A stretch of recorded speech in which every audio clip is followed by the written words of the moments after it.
All right, GM, fellow foxes. Hope you guys are all having the best day ever so far. Thank you guys for joining the Ask Anyone Anything one. I think everyone who is on the call right now has been here before, so I'll give it a feel. Oh, again, maybe some new faces. So a reminder, this is your opportunity to ask anyone anything. And also, if you want to ask it anonymously, we've got a form in the stage chat. So you can submit anonymous questions. Just check that. No new questions have been asked yet. Feel free to ask them and check it throughout the call. Or you guys are also welcome to just ask questions, bring up topics right here. So we'll just kick it off. Does anyone have any questions or topics that they'd like to start with?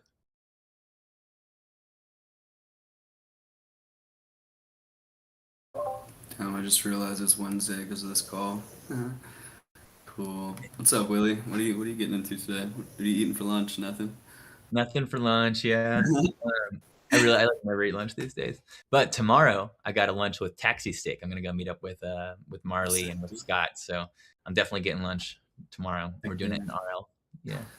Speaking of Taxi Steak, what are you thinking about our validator setup? That push that I was talking about the other day with the Smith, with that like explore the cosmos like narrative and just like go into like our different validators and try to create like just that like user journey through writing. That'd be kind of dope. Try to get our validators a little bit more attention. What was that? I just saw Giant Ken. Woo! Giant Ken. You're way more handsome than you say you are. You saw that too? Did anyone else see? Yeah, I was like, what the hell? I thought something weird was going on, so I jumped out before I could see his face. I'm really sad, man. Hopefully we got the recording. Yeah. Giant Ken, thanks for showing your face today. Hey, great to see you, dude. Oh, look at hell yeah! What up, GK? Your We're doing video? You got the party hat. Yeah, you're muted, GK.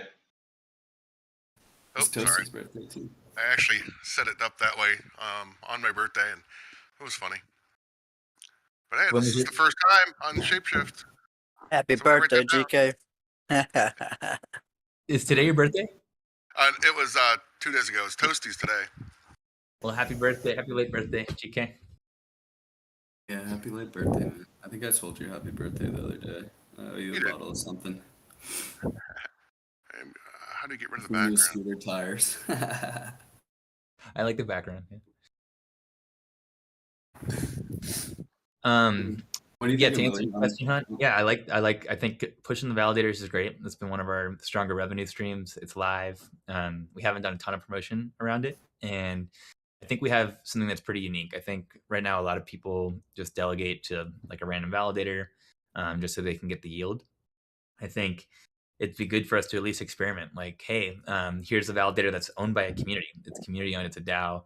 You can delegate to it. It's not gonna cost you any extra. The commissions are super competitive, and guess what? The revenues generated by this are going to go towards the DAO to further development of this open source public good that's going to benefit the Cosmos ecosystem. And I think, yeah, if we could, like, ideally, we'd get some support from Cosmos on this, from Osmosis. So I think at the very least, it's worth a try. I think where it really gets interesting is when we can do like Fox incentives and be like, hey, come delegate to the ShapeShift validator and earn some Fox. I think that's going to crush it. But in the meantime, I was thinking like even further, bro, like beyond that, like we could do, so like in terms of like creative, like marketing campaigns, I was talking to the Smith about it. Like they can start tagging different like Cosmos zones and different like, options for us and in terms of like our priority on like what we would want to develop or where we would want to go. And marketing can like start to parallel like our wish list, basically, like start tagging people and like being more involved with trying to jump in those like communities specifically and just like talk to people around there and try to get a little bit more coverage there. But it would enable us, like if we had a narrative like ShapeShift explores the cosmos or something, we might be able to get like a series of like press coverages on it in some way, shape, or form, and it would enable us to create like a flywheel sort of with like marketing stuff. So yeah, I was trying to pitch that over to the Smith and other people as like a possible idea, but definitely whiteboard status for now. Yeah, it's a great idea. And if we can get a couple whales, there's got to be some whales that are delegating Cosmos just to a random validator, and hopefully we can just attracting a few of those could, have an immediate and significant increase in our revenues. So love where your head's at and down to try anything right now. I think now's the time where we got to experiment with some stuff. We know that we shouldn't quite expect product market fit, but there's still some interesting stuff that I think will resonate with the community we're targeting. Just really highlighting the fact that we're community owned, we're open source, our roadmap where we're going, recognizing that this is just the beginning. But what we're building is, what we're aiming to build is the ultimate interface for the decentralized universe and supporting all the Cosmos zones. Like I think there's some pretty cool narratives that we haven't yet really put out there. I think that it's been cool to see the LATAM group doing it. I think they've got some good tweets in Spanish, and maybe we should try doing some of those tweets in English and taking some of the tweets we're doing in English and just translating those into Spanish. Yeah, it's cool, man. Like it's interesting. Like with LATAM, they're like all stars.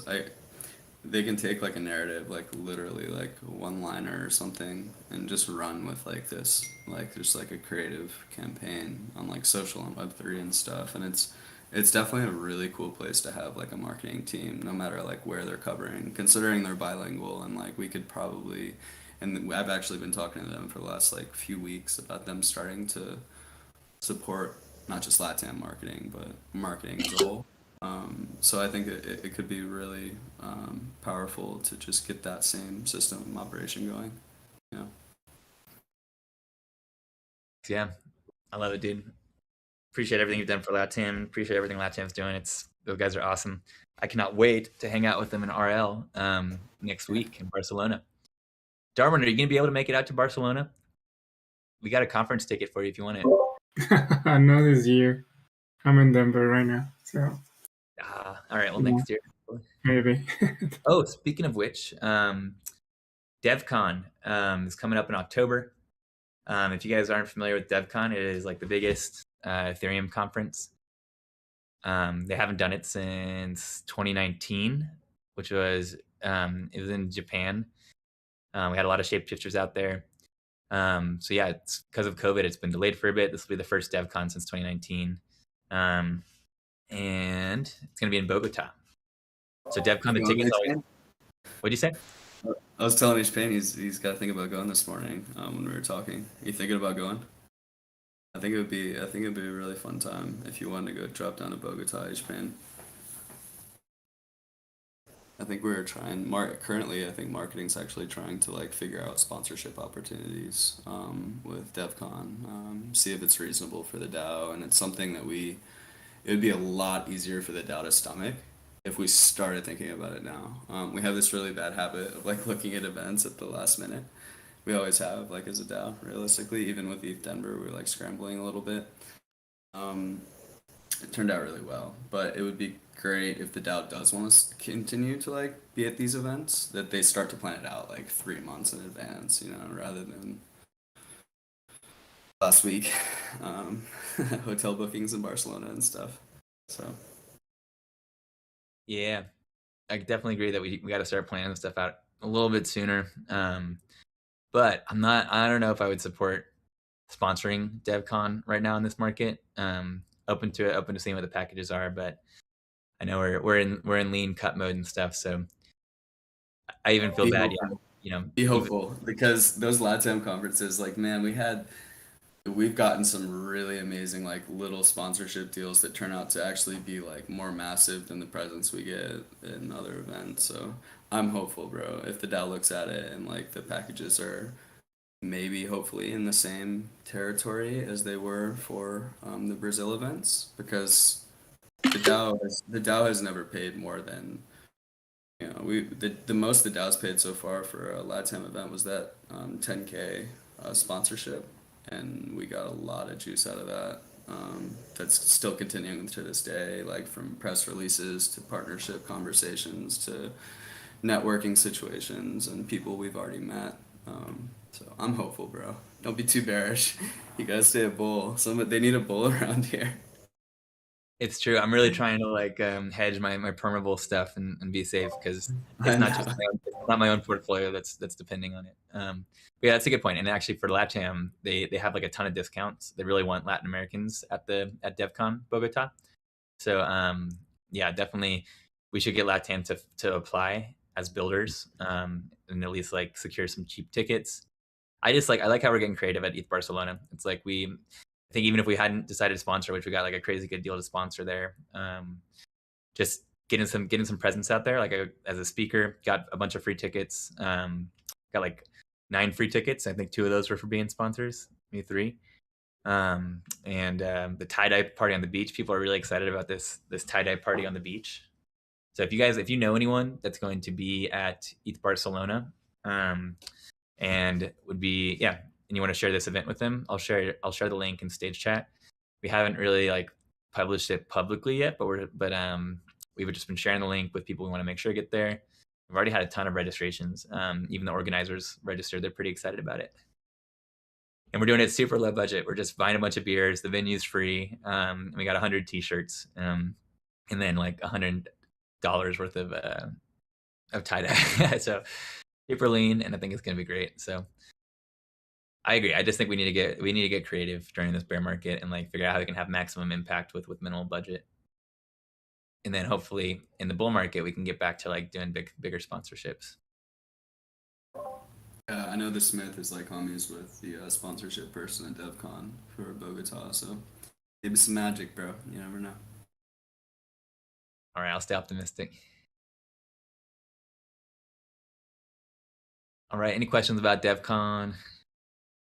Again, there's no formal plans around this yet. I guess Growth is looking at potentially sponsorships, but TBD there. And for now, the tickets go quickly. So if you're at all interested, you got another 24 hours to apply for a builder ticket, and then you get a discount, and then you at least get like a ticket reserved because they tend to sell out in like seconds once they go live for public.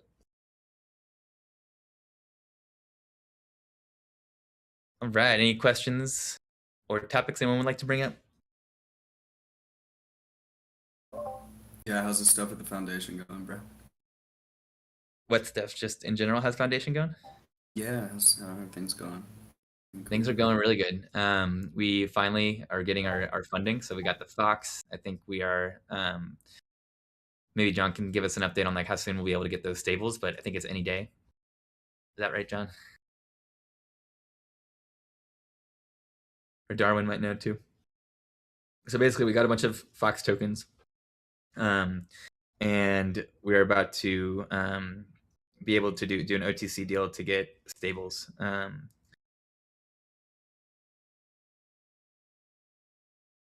But I'm not exactly sure. I think that's like any day, basically. So it's already been negotiated and agreed upon, and we finally got the Fox that we were waiting on to be able to execute that. So Foundation's gonna be in a pretty good place. We initially had been anticipating and doing our whole budget around $10 million of budget. Now it is around $6 million because price changes. So we've had to make some budget cuts on our end as well to make sure that we got at least 3 years of runway to achieve our vision. Fortunately, we're thinking we'll be able to get it done faster than that, but we want to again be conservative and make sure that at the very least we're able to continue maintaining all the legacy stuff until we can replace it. One big example of that is like we have all of these users who have created ShapeShift native wallets. So we have a lot of the stuff in place to start sending reminders out to all those users to back up their wallet.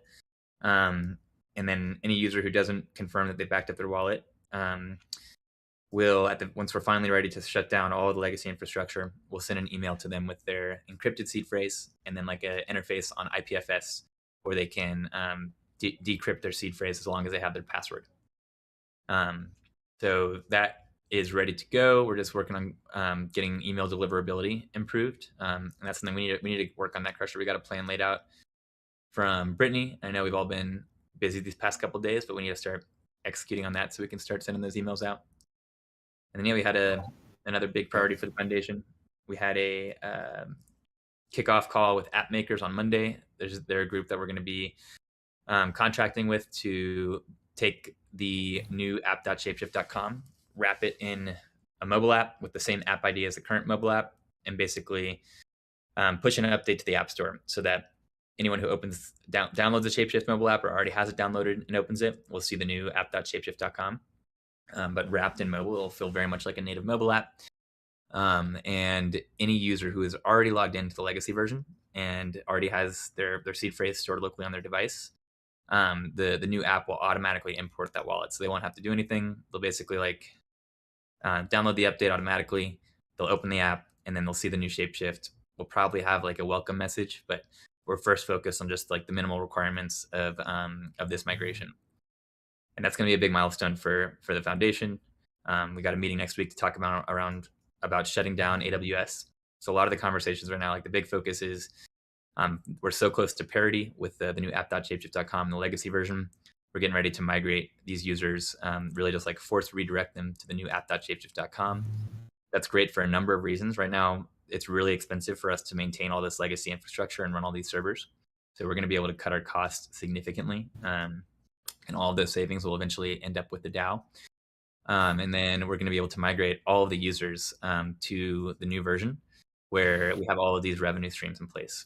So, and we're working right now to get Pindo in there so that we'll have data on how many users we are able to migrate, like actually how many active users do we have currently, and then how many of those can we retain? What are those users doing? We're finally about to have a lot of good data. So those have been some of the main focuses for the foundation, and then all the other just like corporate stuff, working on getting a bank account set up and everything. You guys are killing it. Our board to get all this funding in place. Good work on that 40% cut and managing, like working around that. It's good. Good job, man. Big shout out to Ocean for his help with that. Yeah, big props on that, Ocean. If you're here, he's not here. But yeah, one of the other things, another topic, I guess, is that Firebomb setup call. Do you have anything that you want to talk about related to that? Didn't you have a partnership call that's like kind of exciting? Yes, great topic. Thanks, Hunt. I'll go ahead and post a link to this in the stage chat. It'd be awesome if anyone needs to do any fiat on or off ramping anytime soon to try Mount Pellerin now.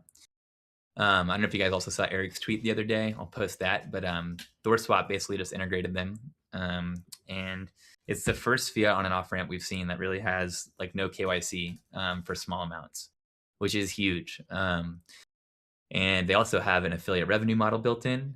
15% of their revenues they will share with partners, and they're super cool. They don't require any kind of contract, any kind of KYB, know your business.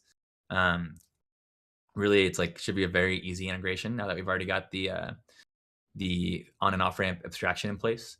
So yeah, we are decentralized J threw together a spec yesterday. It was a really easy call. I got on with it and I was like, all right, cool. This all sounds perfect. Let's go. So yeah, hopefully we will soon have a fiat on and off ramp that does not require KYC for amounts less than $1,000. They also support XDAI on and off ramping, which is pretty awesome.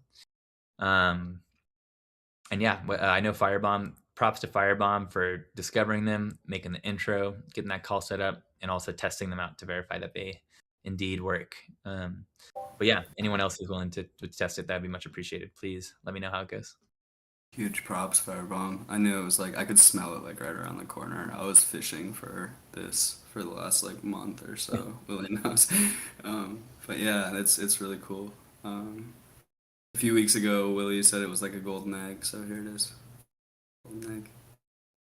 Yeah, I thought it was pretty unrealistic. At least I thought that this fiat Rails company that we were talking to that wasn't focused on the crypto on off ramp stuff. I didn't think necessarily they were going to be the ones to solve that, at least on their own. So we connected them to our other fiat on and off ramps and like hoped for the best. But I just thought it was something that we don't necessarily need to solve. We can wait for it to get solved. People are working on it, and then once it's solved, we can integrate them. It's really not our core business. Like it's so far away from our core business, anyways. So yeah, I'm glad that we found a partner so quickly who has appeared to figure it out. Yeah, it doesn't matter how we got the egg. We got the egg, so that's cool. Hell yeah. Love eggs. Yeah, I'm stoked. It's major for people that might not understand. Like, there's a huge number of crypto users that really do refuse KYC in a lot of different ways, like fully in some ways. And it's really important for a lot of the people that have been in crypto for a long time to like, it's like a moral obligation sometimes in a way. to not conform to that kind of like activity. So I think it's huge, and I'm super excited for the doors that opens up for the DAO. I'm really excited about this too. Could you guys confirm this is for only non-U.S. citizens, right? I think it's for I U.S. saw citizens. Firebomb say that to me. At least they see that they support USD. Yeah, Do you? I don't want to speak too much on the ways like you could utilize it, but it's a pretty reasonable solution if people understand how to navigate like. Well, it's not innovative. It's just if you're a U.S. citizen, they're probably going to make you say that you're not. So you could lie, but it's I'm just saying they're doing if U.S. citizens keep using it, then they're not going to be around very long. So, but yeah. You are correct, Highlander. They do not accept U.S. persons, as well as residents of Afghanistan, Congo, Iran, North Korea, the regulars. It's always funny to see like United States bundled with all those sanctioned countries. Bro, every time I see that, like when you try to log into BitMEX from like the U.S., right? You see that list, and you're like, how is the U.S. how are we involved with this? Like, it doesn't. I hate to see that like lack of like the list. Like we try, like the United States tries to imply that list is restrictive, but we're pretty restricted financially here. It's pretty hard, man.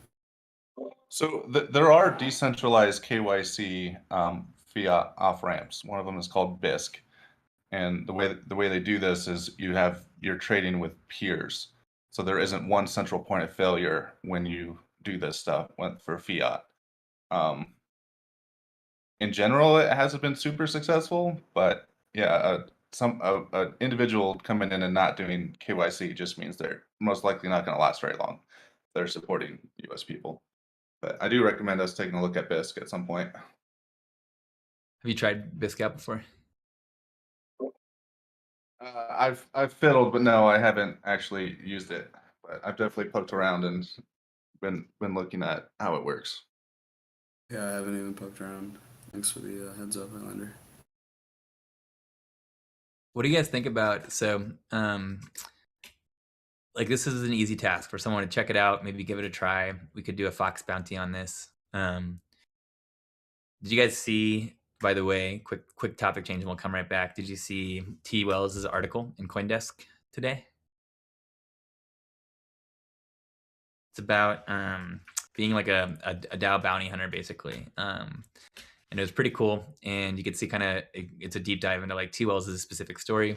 There's a ShapeShift shout out in there. And he talks about One Hive and how he got started and just how they had like a board where anyone could just kind of throw tasks, throw bounties and stuff. And then whenever someone showed up and was like, hey, I want to contribute, they just pointed them at that board. And I know we've tried to do it. I know I think we've been so busy lately and had so many priorities that we've kind of gone back into the mode of let's do a lot of stuff ourselves. But I'm still very curious, like, how can we have opportunities available for community members that come in and want to contribute to add value? And so maybe this is like an example of one, like try BISC out and give us like a report on whether you think it's if it works, like what volumes it can do, what assets they support, and whether we should integrate it into ShapeShift or something, as an example of like one of these tasks that I don't have time to do. I don't know if any of you guys have time to do this, but it should be something that anybody in the community could at least like apply for. And we can fund these bounties with Fox.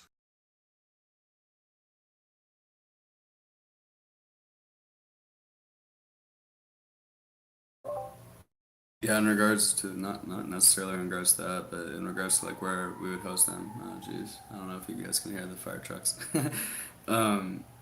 Like we've been talking to Cher a lot, and I'm really inclined to recommend like at this point for a lot of marketing like bounties and efforts in that regards to be built there.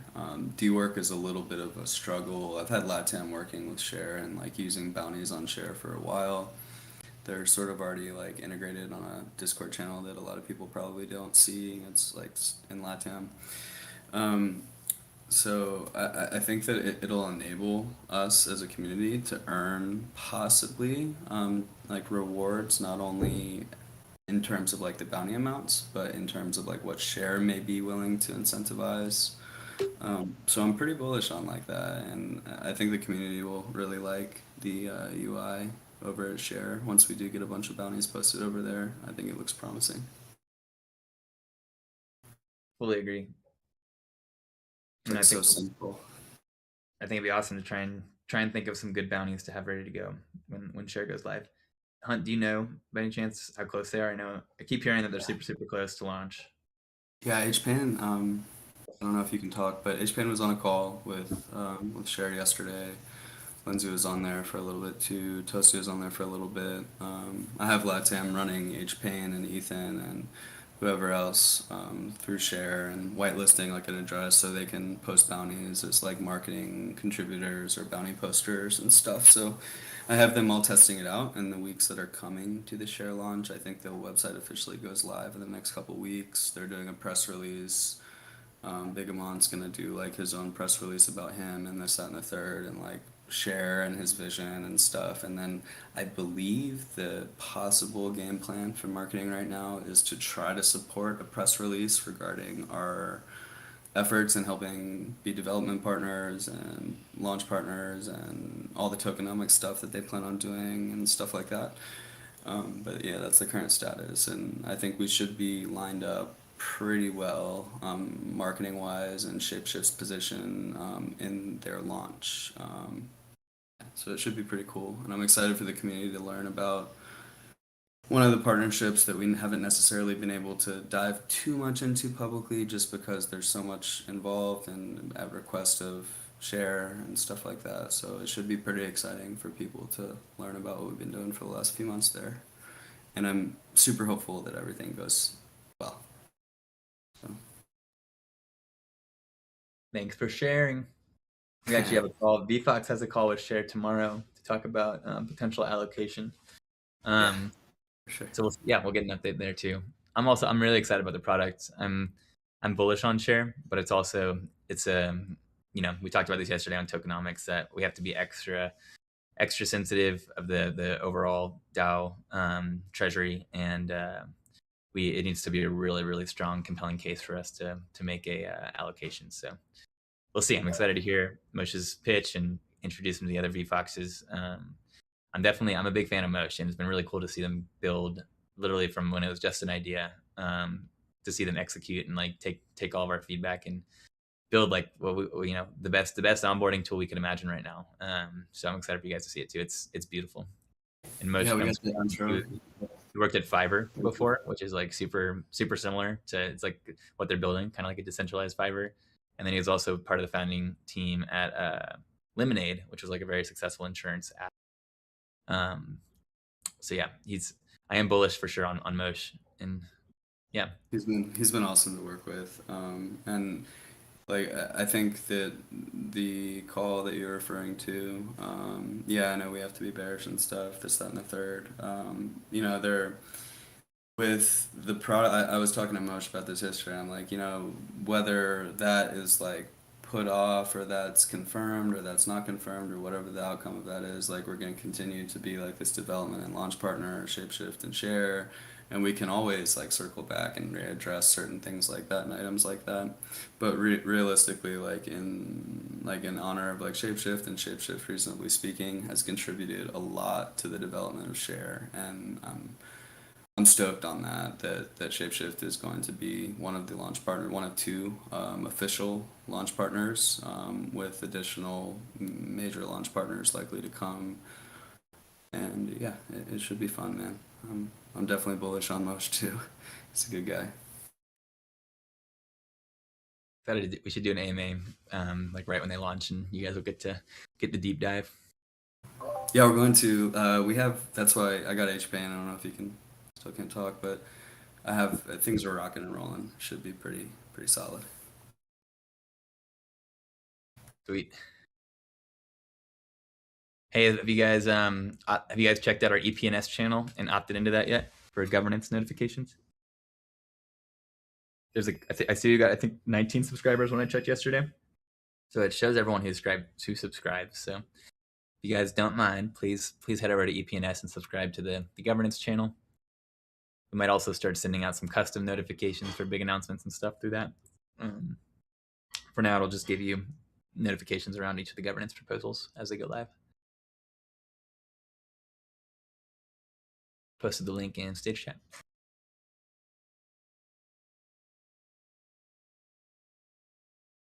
All right. Any other questions or topics anyone would like to bring up? No, with that EPNS thing, I think there are current plans to promote that to get that sub count up. So I think that's a priority to get that opt-in rate up. Could be a pretty cool KPI, honestly, for growth. But totally. At some point too, we could consider putting like a CTA on that Fox opportunity page, like right next to the governance, to subscribe for to notifications. I also had a really cool call yesterday with a project called Warm, introducing them to Lindsay and Diggy just to have kind of an initial intro call. They're similar to Share, but they're a little bit farther along in development, but they're still in the pre-launch phase, trying to find launch partners and design partners to give them feedback on what they're building, make sure they build the right thing, which is really cool. It's really cool that these projects all want our feedback, and the benefit of that is that we can just, it takes us a little bit of time to give them advice, but then we ensure that what they're building is going to solve our needs and we don't have to build it ourselves. But this project was super cool. They're partnering with EPNS, but that's just one of the mediums that they allow for sending notifications. So basically, like, they let users opt in with their wallet address and then choose how they want to receive notifications, which can be EPNS, it can be email, it can be Telegram. And they basically like create a CRM of all of your users, and you don't see their email, you don't see their Telegram username or anything like that. That's all hidden, but it enables us to send out notifications to users in their desired medium, their desired channel, and it lets us like create cool segments around like, oh, like we just want to send this notification to all Fox holders or all Foxy holders or every user who has ever interacted with our Yearn contract, every user who has ever bought Fox, right? We can, our liquidity miners, like anything, any on-chain data, we can use to segment our groups and send custom notifications, or even programmatic notifications, just like with EPNS. They're also working with Wallet Connect to like work with Wallet Connect's new communication protocol that they're working on. And eventually their vision is to be more like autopilot, where you can like create these whole journeys for automated notifications for users. So pretty cool. Something that we did a lot at centralized ShapeShift. We used Segment, we used Autopilot, we used push notification service, OneSignal, and now as a DAO, it hasn't yet been clear like how we're going to do it. EPNS was very promising in this project called Warm, which stands for Wallet Relationship Manager. It was really cool to see because like, oh, perfect, this is like pretty close to exactly what we need. And yeah, I'm excited for Diggy and Lindsay to check it out, and eventually it could be, we'll give them some advice, and once they launch, this could be the main way that we get users to opt in notifications and communicate with our users.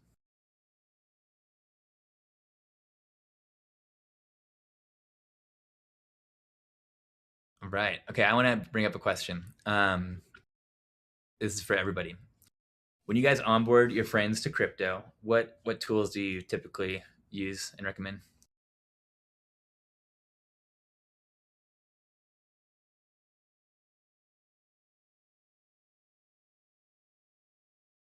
Please, not everyone answer at once, okay? Just one answer at a time. I'll speak up.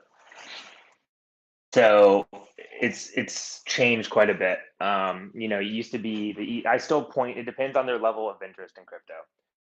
If the first thing they approach you with is, hey, what insert shitcoin can I buy to make me a millionaire and buy a Ferrari? I usually point those kind of people that aren't maybe necessarily invested in crypto as much. I still try to inform them of like what crypto is, and always make the recommendation to like buy a little bit of Bitcoin, learn about some of the other projects, and I won't give you any more financial advice than that. And I usually point them over to you know, a custodial service such as Coinbase, something they get started real quick. Maybe they already have Robinhood app on their phone. I usually ask if they're already like investing in stocks, and most people already have that app, and kind of point them towards like that custodial thing. Over time, I found that they come back, start asking a little bit more questions, and that's when I steer them to, you know, non-custodial services. ShapeShift. In the past, I'd recommended, you know, like Exodus. So that's usually like the path I take. And if somebody approaches me a little bit more, hey, like I actually want to get into crypto, I want to, you know, control my own funds. Where can I start? That's when I start pushing them closer to like, hey, let's get you like a hardware wallet, and there's like keep keys and ledgers. This is what they do, and this is how you interact with it. And you know, they kind of go down the rabbit hole on their own. They can, you know, use Ledger to buy crypto. They usually, I tell them, they're like, hey, it's okay to like buy your crypto real quick on Coinbase if you need to. Use some of these other services, ShapeShift, you can buy like crypto, but move it over to a hardware wallet. Take them through those kind of steps. So kind of two different approaches depending on what they're coming after me asking. You know, the people that are actually like want to learn about what crypto is and think it's kind of cool already, have that in their mind, or the people that are maybe like two steps back and they saw some guy driving, you know, a McLaren with a Dogecoin license plate, and they want to be that person.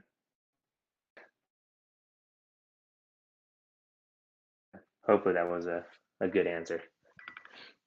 All right, Toasty, you cut out. We couldn't hear you. I'm just kidding. That was a perfect answer, dude. God. Damn it. I was up through my AirPods. I think that makes a lot of sense. I think I'm pretty similar. I always want to push people to ShapeShift, but sometimes I can't. And like one of the things I've been doing recently is getting people onboarded onto like XDAO Gnosis chain, so they can actually like play if they're not just wanting to start on the custodial route. I will often point people to Coinbase if they're just getting started. But yeah, I think that's one of the things that like right now is missing, where I have to recommend something like MetaMask, because we don't yet have, I can't send them tokens on Gnosis chain and have them see it in ShapeShift yet. So, but I'm excited to like very soon be able to start pushing people to ShapeShift to get started once we have some of those features. Yeah, and I think once we have, right now, the best part I think about ShapeShift, and what I'm super excited to always share, is the people that I have like talked to about crypto in the past that are more crypto savvy. I'm able to like chill the hell out of ShapeShift with like the tool we have and stuff, and like app.shapeshift, like, you know, where are you doing? Hey, are you trading today? Yeah, this is where I'm doing it. And you could do it because I know for a fact they have some kind of wallet that connects to our thing. I even was just chatting with somebody about an hour ago, you know, in Signal, one of my friends was asking, hey, I don't want to keep using, you know, Exodus for doing this. Like, where can I stake my Cosmos? And I was like, well, here you go. And was able to send them that. So I think the semi crypto savvy, now these aren't really degens. These are people that have been in the space for now like a year and a half after I onboarded them. The tools we have at ShapeShift, that's where we start hitting our stride. I can't wait to bring in the get started people, but the intermediary, like to new crypto users, that's where ShapeShift is really shining for me to like be able to show to friends and family. Agreed. Yeah, I love whenever we do have a use case. I love to push people to ShapeShift. And myself, I try to use ShapeShift whenever I can. But a lot of the stuff I do in crypto these days, we just haven't. We need to catch up on. Just things like supporting other EVMs and giving users the ability to use other dApps with Wallet Connect, I think are a couple missing features that we're close to being able to add that are going to be inflection points and game changers, and things that will give people like no excuse to go use a MetaMask or another wallet or interface. Yeah, the really cheap coins, I found that giving somebody even just a couple cents.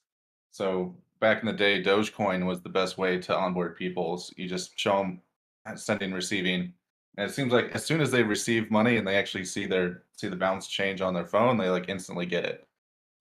So paying back for lunches, doing little things like that.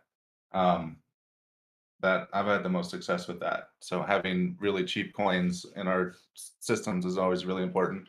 Beesh and Doge and Litecoin and stuff like that. Totally agree, Highlander. And especially now it's cool because you can give people, you know, a few pennies on XDAI and like give them some gift tokens or give them some Fox tokens and like get them started earning yield and stuff like that. And that's a great way to suck them down the rabbit hole, get them hooked. Especially, you got to get them hooked while they're young. Has anyone onboarded any like 8-year-olds into crypto? I'm just kidding. Yeah. But they could be great DAO community members. Yeah. No, I could try with my 9-year-old, but he's so stuck on the PlayStation 5. It's just like. I think John was about to say that. John, you've onboarded some youngins into crypto, right? My niece has a little bit of Bitcoin, and that I'm hoping will pay for her college one day. Luna Hawk said she onboarded nephew 16 and 17. That's awesome. Let's get him into the DAO. I can only imagine how cool would it have been to be like a teenager and discover like DAOs and be able to just contribute to something you're passionate about and earn money online. Nice. H-Pain got a Tinder date to on-ramp onto ShapeShift. That's awesome.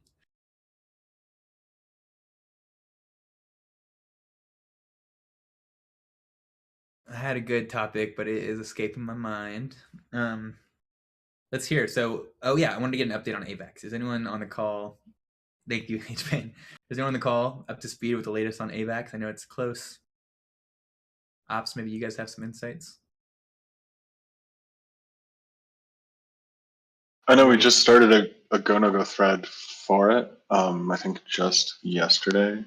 I know that the kind of order of operations here is getting it into Unchained first and then plugging in the rest of it kind of everywhere else. I still think we probably got like a 2-week plus ETA on it. But that's my knowledge of it, unless there's anyone in engineering here who could speak better than me to it. Yeah, last I saw in the thread, Willie, that we created, if you want to get tagged in it, just let me know. But there we're still syncing, the chain for AVAX, and once that's synced up on our server, they can then start doing some more wiring up as far as engineering and testing and stuff. But they had to get that accessibility to have that information of all the transactions and blockchain stuff before they could move on any further, from what I heard. Sweet, thanks for the update. That's lines up with the latest I've heard too. And hey, if we're 2 weeks away from Avalanche, that's awesome. And you guys, what about any other EVMs after that? I know we're focused on AVAX now, but there's certainly the hope that once we get AVAX in there, we'll be able to add a bunch of other EVMs quickly. Does anyone have any other updated insight on that? And like when we might kick off the next EVM, or what the next EVM is going to be?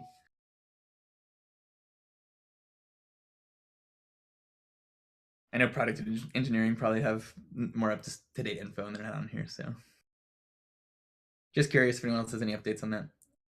But H-Pain, we hear you, and other EVMs are coming soon. I can't wait for that.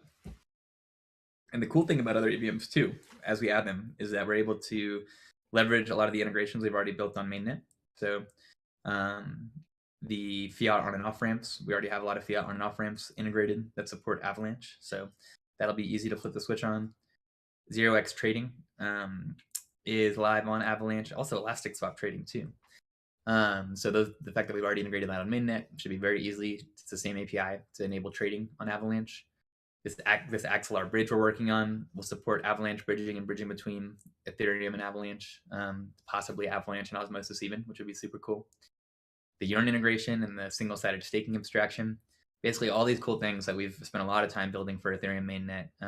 Once we're able to expand these other EVMs, we've already done the hard legwork of supporting this other functionality for these other EVMs. So I am so excited to finally catch up, add these other EVMs, enable people to do all the cool stuff that they want to do in crypto, but on cheaper chains and through ShapeShift.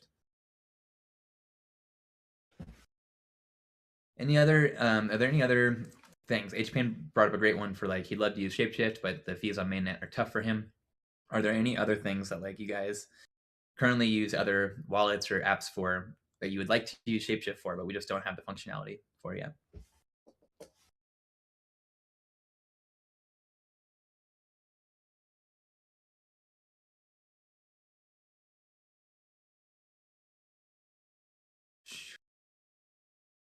No? All right, here are the three for me. Let me know if you guys agree. So there's the EVMs, I fully agree. Unfortunately, that's in progress. Number 2 is using dApps. Most of the time when I'm using like a MetaMask is because I want to go interact with the dApp. And we can't yet do that. That's something that I really, really want us to catch up on. Fortunately, we can use Wallet Connect for this, and basically enable users like to use all the dApps that support Wallet Connect, which is pretty much all dApps, with all the wallets that ShapeShift supports. So ShapeShift native wallet, KeepKey users finally being able to use these dApps that they have not been able to, and also all the other wallets, XDeFi, Tally, MetaMask, especially for like if those wallets don't yet have Wallet Connect integrated, and the apps don't yet have direct integrations with those wallets.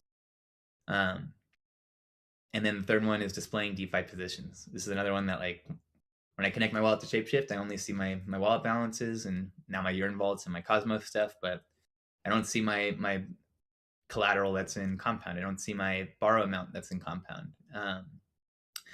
And I think that's a big missing feature that I think those are kind of the core three. I think once we get those, we'll have kind of a lot of the core functionality that you would expect to see these days. There's other small things like the ability to like replace or cancel or speed up a transaction, stuff like that. But these are the big ones, and yeah, I'm hopeful that like over the coming months we'll be able to actually support these things and basically give a lot of people no excuse to not use ShapeShift, and really focus on that community-owned aspect. And very soon after, the Fox rewards, so that if you come use our app, which doesn't cost you any extra, and you can do all the cool things you want to do. You can earn Fox tokens, and you can generate revenue for the DAO. And those Fox tokens and basically control what the DAO does with those revenues. Are there any other pieces? Do you guys agree if we added those, there'd be no excuse to go use other apps, or is there anything else?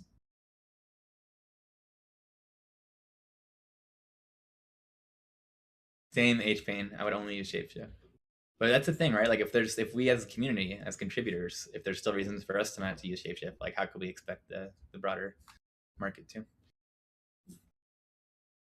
It is one of the benefits of being a user of your own product. You don't have to guess necessarily. Yeah, I agree, Firebomb. We need the bridge too. And that's another one that's in progress. I still think there's a huge demand for what ShapeShift originally did, which is going from any asset to any asset. And there's a huge dizzying array of protocols and bridges and dexes and Thorchain, and that I don't think anybody in the world, in the ecosystem, does that well enough currently. In order to do these things, you have to go to so many different products and services. The best I've seen so far is Rango. They're aggregating dozens of bridges and Thorchain and Osmosis all into one protocol. But even they don't do enough yet.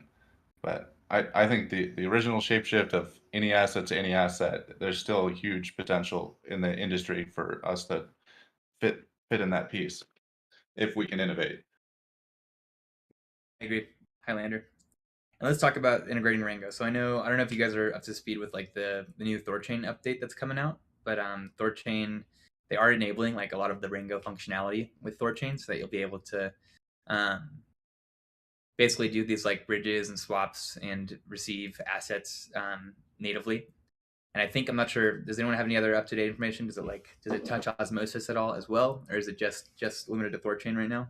I believe it's going to be able to enable you to swap like any asset supported by Thorchain or any asset supported on Osmosis with a single transaction.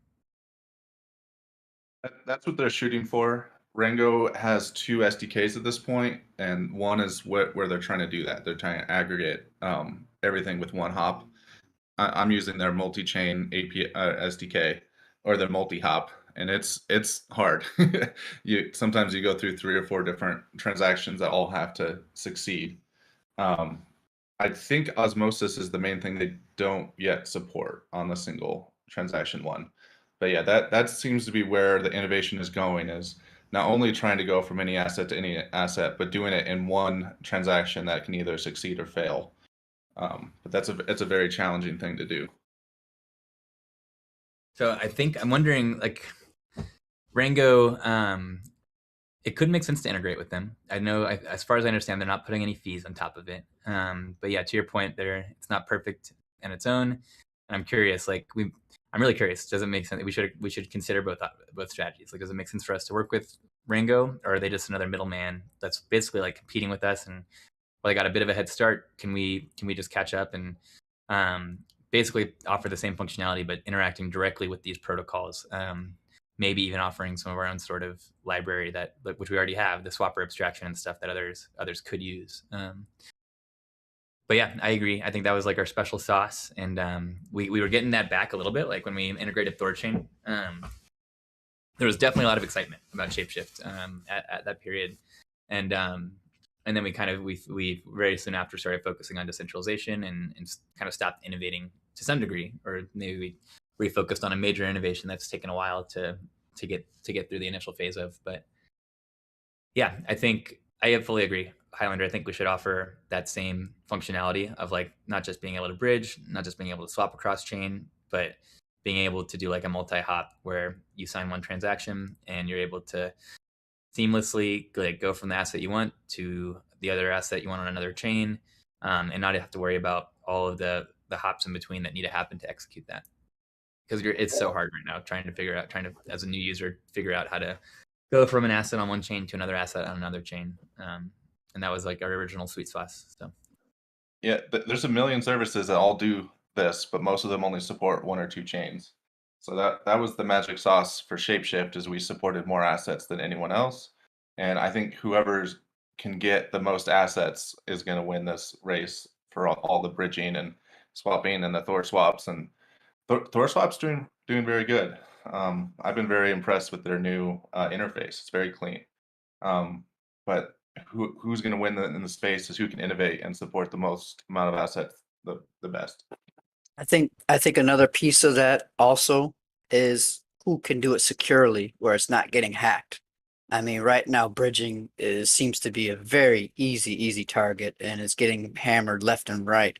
I think if anyone is to take up that mantle and be able to do that, they have to design something or develop something that is secure and removes the risk that you see a lot of times. These, whether it's the same type of attacks or whatever, continuing to just get just pummeled with the bad media press and stuff like that, and just kills projects. So while I do see that it is definitely a need, I would be hesitant to say that you really have to have your infrastructure or your security in place and build something that is very secure versus just jumping on the latest thing that seems to be working for 3-4 months, and then all of a sudden they get hit with $100 million hack or something, and then you're back to square one again.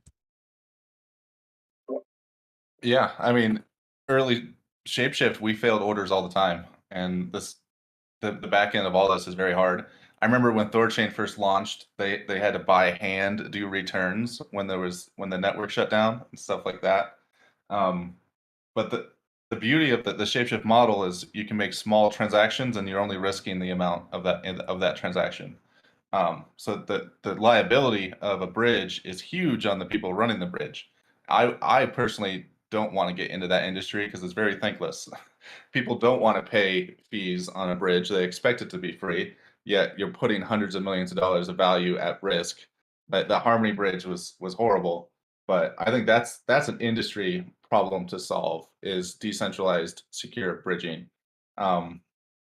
What we need is the Babel fist of being able to work with all chains and all assets, and that it was it called Metcalfe's law. The more people we network with, the better we're going to grow as a whole. I think that's our biggest weakness right now, is we're just Bitcoin ETH, and we got a little bit of Cosmos going, but yeah. I fully agree, Highlander. And yeah, unfortunately, we're close. We got Thorchain in progress. We got Osmosis in progress. We got this Axelar bridge opportunity, and I hope we got the mockups ready to go, and I hope we're going to get that in progress soon. That's an opportunity for us to unlock another $500,000 of grant funding in the near term, which would be a big boost to DAO Treasury. And it's a feature that's on our roadmap. So, and I fully agree on solving this. And for these bridge swaps, if it's like that's a lot safer, right? Like it's one thing to bridge your assets over to another chain, and now your funds are stuck in that bridge. And if the bridge gets hacked, then the asset you have on the other chain that's bridged from mainnet might not actually be backed by mainnet assets anymore. But if you're doing a bridge swap or just a cross chain swap, your risk is limited to that one swap. And basically, as long as you're receiving like native assets on the other chain, then yeah, it doesn't matter if that bridge gets hacked because you've got new native assets that aren't dependent on the bridge. At your own risk, don't working great until someone discovers a new. But yeah, I love your video. He loved the network effects, and I think is a network that we can develop partners, and we've got a lot of awareness around us. And yeah, I think the whole model that I'm envisioning and that I'm pushing for is a model that where we focus on maximizing those network effects and minimizing friction in our network flywheel, so that every new user we bring in, every new integration makes our network stronger. I think that's a winning model. Someone's going to do it, and I think it can be us. Yeah, let's get that network flywheel going.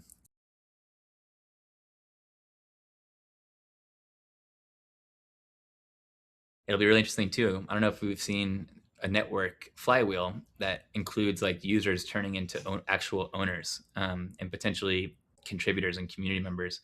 That's another thing I'm really excited about, because every new user that we can bring in, if we can convert a percentage of them into Fox holders and community members, which we can do just by, if they use it and they generate revenue, we can reward them with Fox. And trying to remember where I was going with that. Yeah, basically every new user we bring in, that will also make our network stronger, because we're making our community stronger. And so I think that's pretty cool. I'd be curious to hear Bob Metcalf's thoughts on that. He's the guy who invented the Ethernet, by the way.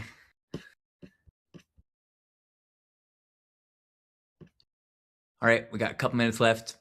Final opportunity for a quick question or topic.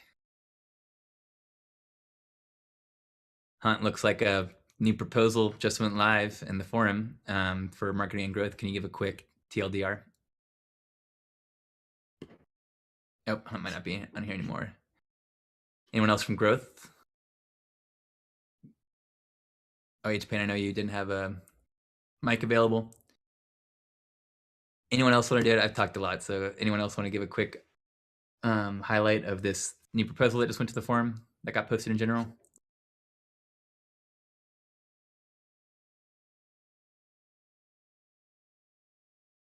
No worries, HPain.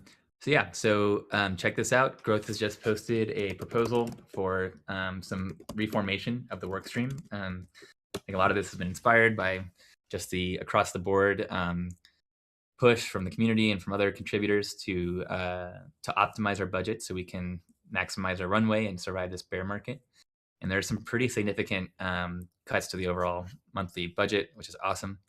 Really appreciate you guys getting creative on this. And it also includes establishing Lindsay as the new workstream leader for growth. And part of the reason for this is that Toasty will be stepping down and reducing his role to an interim marketing PM for at least a month to assist in leadership transition. And then Lindsay can decide how long she wants to retain him.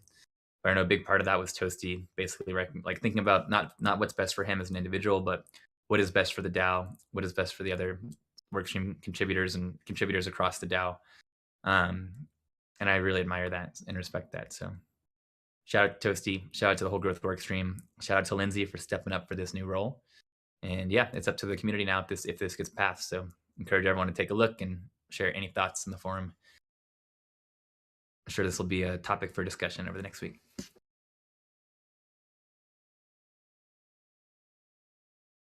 All right, and with that, we're at the top of the hour. If anyone's got any final thoughts, feel free to shout them out. I got a meeting starting in 30 seconds. I got to get to. So appreciate you all. Tough times in this bear market, but here we are every day pushing forward, making progress. As long as we can keep that up. If you get one thing done every day, a year later, you're 365 steps closer